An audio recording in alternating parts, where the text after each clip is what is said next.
Hi everyone, happy Sunday. I hope you're all having a beautiful day. It is a nice day outside, but it's horrendously humid, so I'm locked up inside with the air conditioner. Thought I would just show you a little bit of the process that goes into making a candle. So these are the 1111 Spirit Guide ones, and first of all, what you would do is you get a candle tin. I always put my stickers on the bottom first. It's just the process that I've always done, so then I don't forget to do it before I send them out to anybody. You get your little wick sticker and you stick it on the bottom of your wick, and then you stick it in the middle of the tin like this. And then there's so many different wick holders on the market. I usually make my own because they're just so easy to make. I just use the large paddle pop sticks. I actually drill a hole with my drill through the center of it for the wick to go through. So then I just put that through there, and then you're ready to pour your wax. So let's get some wax. Okay, so here we have, I've put it in a large jug just to show you, so you can actually do this at home if you want to do it. We've got wax in there and the fragrance as well. You do have to measure it, so there is like a ratio to how much wax and fragrance you use. And then because we're making the Spirit Guide ones, I'm going to put some purple in. So I always use liquid color. I don't use the block. I just prefer the liquid one. It's a lot easier to, I find it a lot easier to use. So we'll just mix that around.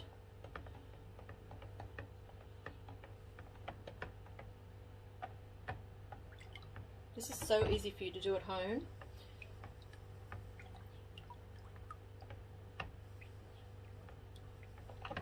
All the candle making kits that you can buy, I also can sell them as well. All have instructions on how to do this. Okay, so we usually would mix this for around 2 minutes at least. And then you do also need to check your temperature. So with this particular wax, it's usually a good idea to pour it at around 70 degrees Celsius. Let me just get my some water. Okay, so that's 75.1 at the moment. So I'll leave that for another couple of minutes. And for the purpose of this, I'm going to pour it into a smaller jug, and just so I can show you, it's a lot easier to pour. So I'm just going to use one of these jugs to pour it into.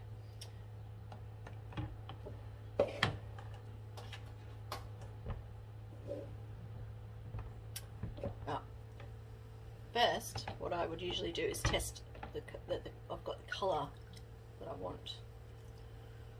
Let me just check that for a minute. Yep, okay, so that's good. Always bloody forget something.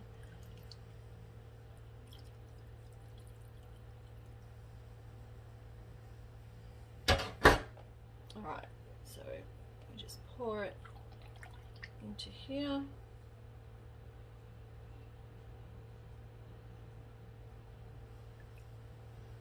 So grab another tin.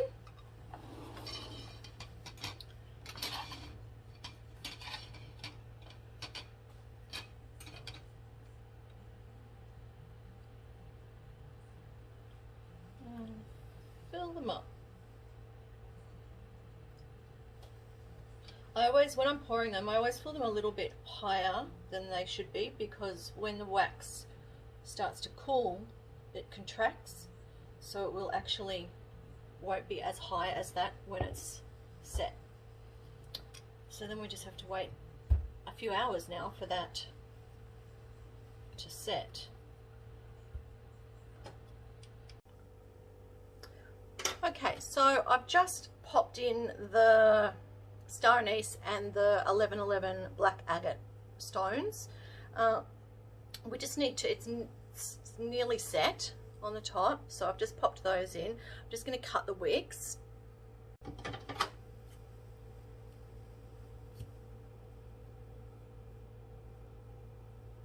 I usually cut one first and then use that as my guide to cut the rest of the wicks. So it just makes life so much easier. Okay, so I've got some, so we've got the 1111 stone in, the star anise, and we're doing wormwood, yarrow, and cat's claw. Okay, and there's the yarrow.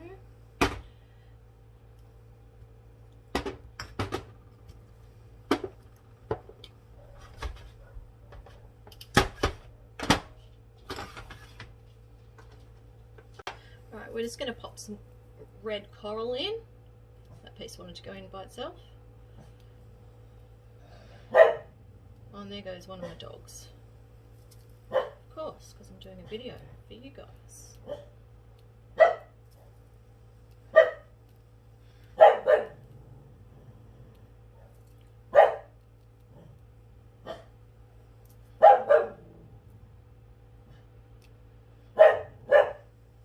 Shush, Angel.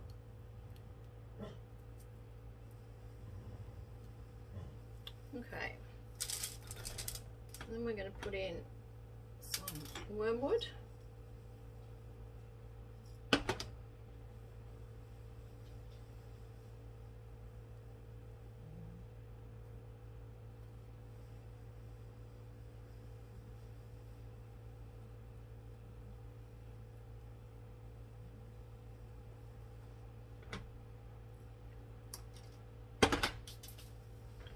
Some cat's claw.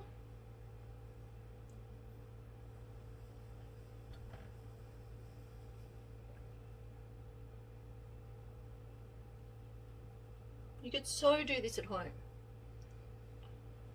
If you have any questions, just ask me in the comments or send me a DM.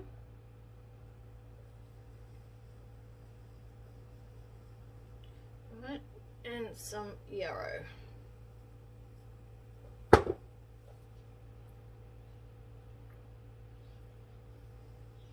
Some people do ask, does this catch fire? It does have the potential to. Yes, there's a flame. Of course it has the potential to catch fire. So if you are worried about it, take it off the top before you light it. What I have found is that most of the time, well, every time I've ever burnt one, and from what I've heard, is that it, as the wax melts around it, it all just melts down with the wax. And because it's contained, it doesn't, if it is going to, if any of these little ones catch fire, they're contained in the candle, so it just burns sort of down a little bit and then just extinguishes itself because it goes down into the wax. So, but if you are worried about it, don't put it in, take it out before you light it. Your crystals you can take out before you light it, or you can leave them in if you like. I always leave mine in. Okay. So let me just put this up here. So I hope that has helped you. If you do have any questions, feel free to DM me or leave a message in the comments. Thanks guys. Bye.